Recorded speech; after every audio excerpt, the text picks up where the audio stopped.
آپ میرے چینل پہ جا کے دیکھ سکتے ہیں. اس کے علاوہ ساری گیسٹ پیپرز میں آپ کے ساتھ شیئر کر چکی ہوں. سو آج کی ہماری پویم ہے لائن فرام دا سیمسنگ اگونسٹ. ٹھیک ہے. سو جان ملٹن ہمارے پاس یہ ایک پوئٹ کے طور پہ ہے اور یہاں پہ ہمارے پاس کی ٹرانسلیشن ہے. اس کی ٹرانسلیشن کو سمجھتے ہیں. بیسیکلی ایک واقعہ یہاں پہ بتا رہے ہیں. کزن سیمسنگ کے بارے میں بیان کر رہے ہیں جو مینوا کا بیٹا تھا جسے ایک قسم کی معجزاتی طاقت عطا کی گئی تھی. اس کی طاقت کا راز اس کے بالوں میں پوشیدہ تھا. سیمسنگ نے اپنی طاقت کے بل پر اسرائیل کی بہت مدد کی اور فلسطین جو ان کے دشمن تھے ان کے درمیان بڑی تباہی پھیلائی. یہ فلسطین اپنے خدا پر یقین رکھتے تھے جسے ڈریگن کہہ کر پکارتے تھے. ایک دن سیمسنگ نے ڈیلیا دیکھا جس کا تعلق فلسطین سے تھا. اسے ڈیلیا سے محبت ہو گئی یہاں تک کہ اس نے ڈیلیا سے شادی بھی کر لی. فلسطین امرا نے ڈیلیا کو قائل کیا کہ وہ سیمسنگ کے ساتھ غداری کرے. اس کو اس بات کے لیے بھی مجبور کیا گیا کہ سیمسنگ سے اس کی معجزاتی طاقت کا بھی راز دریافت کرے. ڈیلیا جو کہ سیمسنگ کی بیوی تھی وہ اپنے مقصد میں کامیاب ہو گئی. اس نے سیمسنگ کی طاقت کا راز فلسطینیوں پر واضح کر دیا. سیمسنگ کو پکڑ لیا گیا اور اس کی طاقت سے محروم کر دیا گیا. اس کے ساتھ ہی اسے نابینا بھی کر دیا گیا. اسے غزہ کے مقام پر ایک چکی کے نصب شدہ جگہ پر غلاموں کے ساتھ قید کر دیا گیا. سیمسنگ نے ان کے احکامات پر تعمیل کی اور انہیں طاقت کے لیے کرتب دکھائے حالانکہ اس وقت وہ اندھا ہو چکا تھا. بیسیکلی ایک انگریز رائٹر نے لکھا ہوا ہے اور یہ کافی پرانی کہانی ہے جو کہ آپ کو یہاں پہ ایز اے پویم شیئر کی گئی ہے. سیمسنگ ایک صابر اور ناقابل تسخیر انسان تھا. اس وقت ایک بند نمائشی زمین دوز علاقے پر کرتب دکھانے کے لیے لایا گیا. سیمسنگ نے اپنی جسمانی طاقت کے لیے مظاہرے پیش کیے اور جس کو بھی اس طرح کی جسمانیت طاقت کے ساتھ کہ اس کے مد مقابل آنے کی جرات نہ ہوئی. وقفے کے دوران اس نے اپنے رہنما سے درخواست کی کہ وہ 2 ستونوں کے درمیان کھڑا کر دے.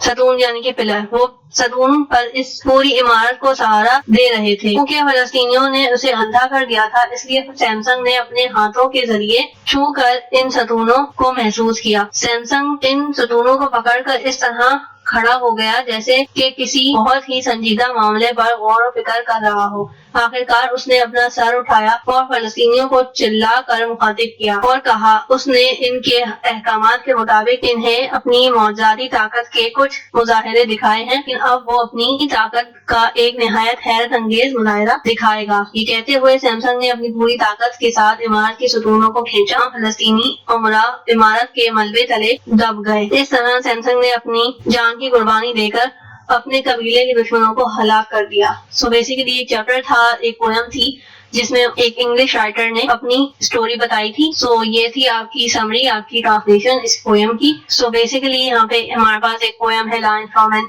ایسے آن مین بائی الیگزینڈر پوپ. یہاں پہ ہمارے پاس یہ رائٹر کا بھی نام آ گیا. اس کی ٹرانسلیشن کو, اس کی سمری کو سمجھتے ہیں جو کہ آپ کو ایگزام میں ہیلپ کرے گی.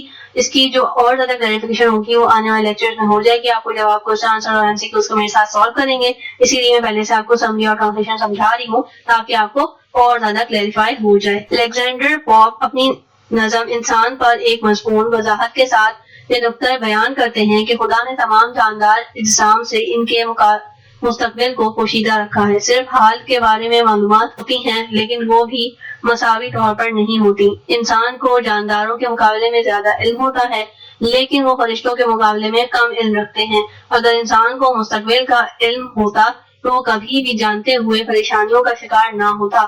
ایک بھیڑیے کا بچہ لیم بیسیکلی اپنے قاتل کے ہاتھوں کو چاٹتا ہے. اس کے لیے اسے اپنے مستقبل کے بارے میں پتہ نہیں ہوتا. در حقیقت مستقبل کے بارے میں بے یقینی یا عدم تعاون خدا کی طرف سے بہت عظیم رحمت ہے. اگر انسان عروج یا بلندی پر جانے کا مقصد رکھتا تو اسے چاہیے کہ وہ خاکساری اختیار کرے اور بے خوف رہے اور اسے خدا کی عبادت بھی کرنی چاہیے. شاعر کے مطابق موت ایک بہترین استاد ہے.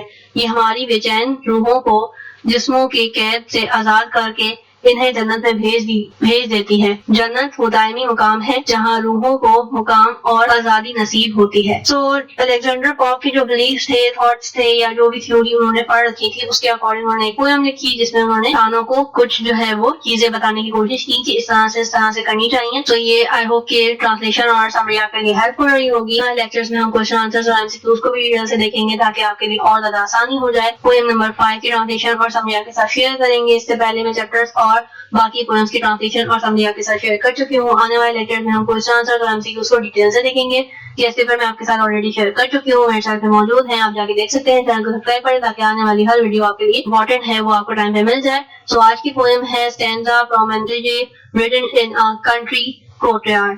سو یہاں پہ ہمارے پاس کی ٹرانسلیشن ہے، اس کی ٹرانسلیشن کو دیکھتے ہیں. شاعر گاؤں میں واقع جاگیر گرجا گھر کے قبرستان میں تنہا کھڑا ہوا تھا. وہ ان لوگوں کے بارے میں سوچنا شروع کرتا ہے جو مرحوم حالت میں اس گرجا گھر کے قبرستان کی قبروں میں پڑے ہوئے ہیں. وہ ان لوگوں کو خراج تحسین پیش کرتا ہے جو ماضی میں یہاں رہا کرتے تھے. اس کے ساتھ ہی وہ گاؤں کے سادہ لوگوں کی تقدیر کے بارے میں بھی سوچنا شروع کرتا ہے. شام کے وقت کی گھنٹی بجتی ہے، اس کے ساتھ ہی دن کے ختم ہونے کا اعلان ہوتا ہے. بھیڑیں اپنی خوشی کا اظہار کرتے ہوئے جا رہی ہوتی ہیں جبکہ وہ چراگاہ سے واپس باڑے کی طرف لوٹ بھی رہی ہوتی ہیں. کسان اپنی طویل شفقت اور دن بھر کی محنت کے باعث کھلے ہوئے دست رفتاری سے اپنے گھر کی طرف لوٹ رہے ہوتے ہیں، لیکن اب وہاں ہر طرف تاریکی چھائی ہوتی ہے اور صرف شاعر ہی اکیلا وہاں کھڑا رہتا ہے. شاعر کی یادداشت میں قدرتی مناظر کا دھندلا پڑ جاتا ہے، پھر یہ خیالوں سے اوجھل ہو جاتا ہے. یادداشت میں شامل ہر ایک شے سے ساکن ہو جاتی ہے. ایک بھنورے کے جو اپنی بھنبھناہٹ کے گیت سے وہ پرواز ہے. پھر بھیڑوں کی طرف گردن میں پڑی گھنٹیوں کی آواز سنائی دیتی ہے. اس کے ساتھ ہی دماغ پر چھایا ہوا سکون ٹوٹ جاتا ہے. ایک دوسری آواز سنائی دیتی ہے جسے کہیں عشق پچاں کی بیل سے ڈھکے ہوئے ایک مینار پر بیٹھا ایک الو شور مچا رہا ہوتا ہے. چاند سے اپنے پرسکون ماحول میں کچھ بن بلائے مہمان کی آمد کے لیے شکایت کرتا ہے. اس جگہ پر شاعر کھڑا ہو کر گاؤں کے قدیم مکینوں کی کئی قبریں موجود تھیں. یہ قبریں زیادہ تر سادہ اور درختوں سے ڈھکی ہوئی تھیں. یہ قبریں خستہ حال تھیں لیکن اسے چھوٹے سے گاؤں کے آباء و اجداد کی نشانیاں بھی تھیں. یہ مردہ اشخاص ایسی میٹھی نیند سو رہے ہوتے ہیں کہ کچھ بھی انہیں پریشان نہیں کر سکتا. ان کا پتوں سے اٹھنے والی خوشبودار ہوا سے کوئی تعلق نہیں ہے. ان کی چہچہاٹ سے کوئی دلچسپی نہیں ہے. نہ ہی ملک کی تیز بانگ انہیں جگا سکتی ہے اور نہ ہی کسی تیز ہارن کی آواز سے ان کا خون برباد ہوتا ہے. چولہوں میں سلگتی ہوئی آگ کے شعلے ان کے لیے کوئی معنی نہیں رکھتے.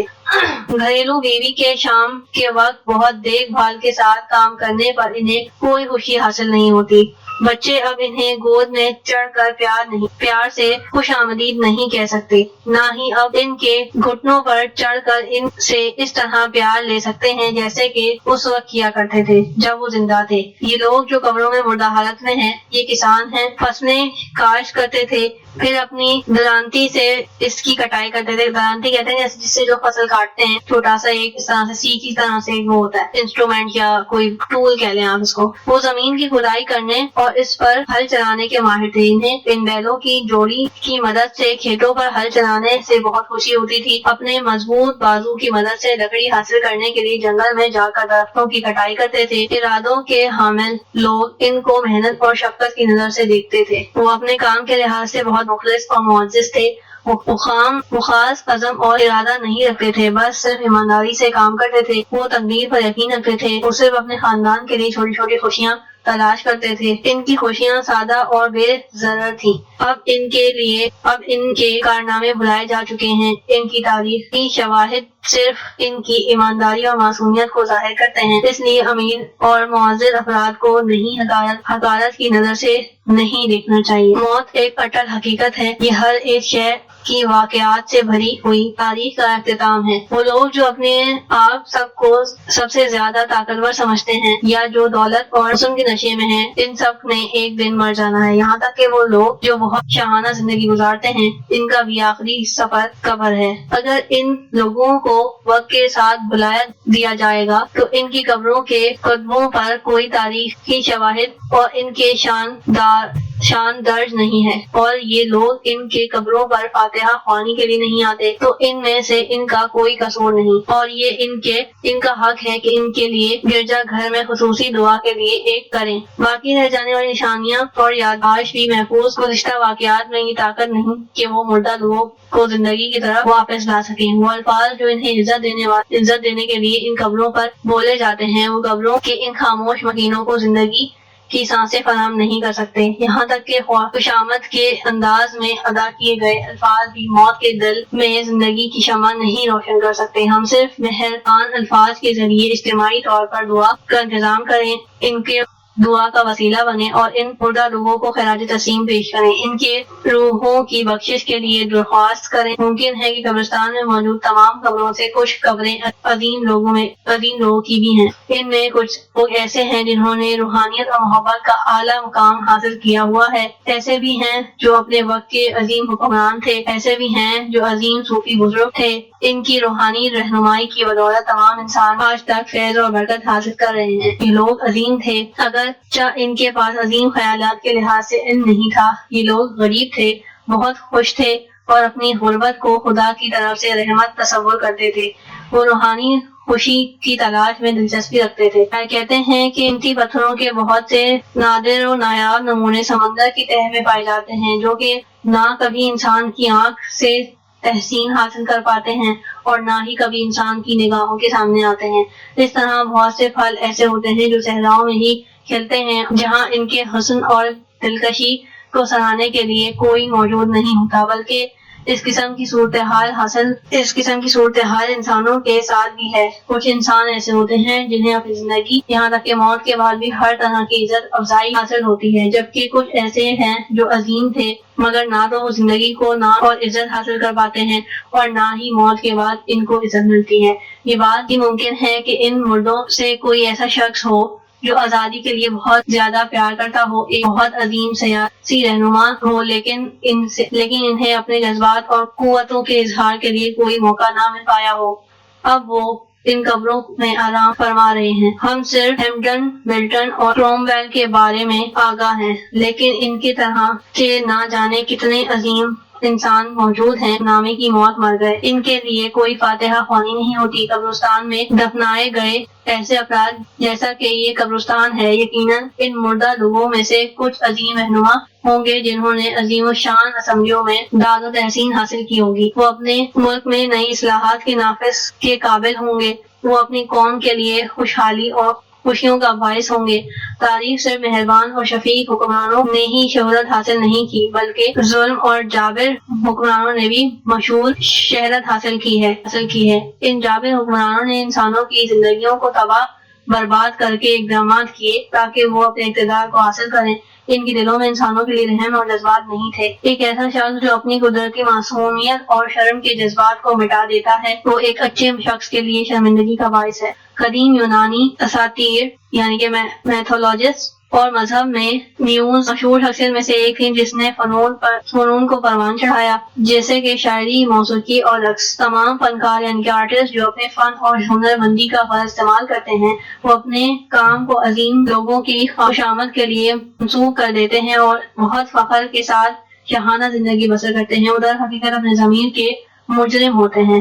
ان گاؤں کے لوگوں نے نہایت ہی پرسکون اور پرامن زندگی بسر کی جو کہ اعتدال پسندی کے ساتھ تھی، اور شہر کی پرسکون اور ہنگاموں سے بھرپور زندگی آباد تھے۔ ان میں غدار اور فخر کا احساس نہیں پایا جاتا۔ وہ لوگ عظیم تھے کیونکہ وہ ایسی خواہشات نہیں رکھتے تھے جس سے کہ شہروں میں مکینوں کے دلوں میں ہوتی ہے۔ وہ زندگی میں صرف سادہ خوشیاں چاہنے والے تھے، یہاں تک کہ وہ قبرستان میں بھی امن آرام فرما رہے ہیں۔ سو بیسیکلی یہ چیپٹر تھا جس کے اندر ایک گاؤں کی سٹوری بتائی گئی تھی اور گاؤں کے سادہ لوگوں کی اسٹرگل کی بات بتائی گئی تھی اور سٹی کے لوگوں سے کمپیئر کیا گیا تھا۔ سو یہ سٹوری تھی، یہ سمری تھی، میں نے آپ کے ساتھ شیئر کی ہے۔ تو میں اللہ حافظ۔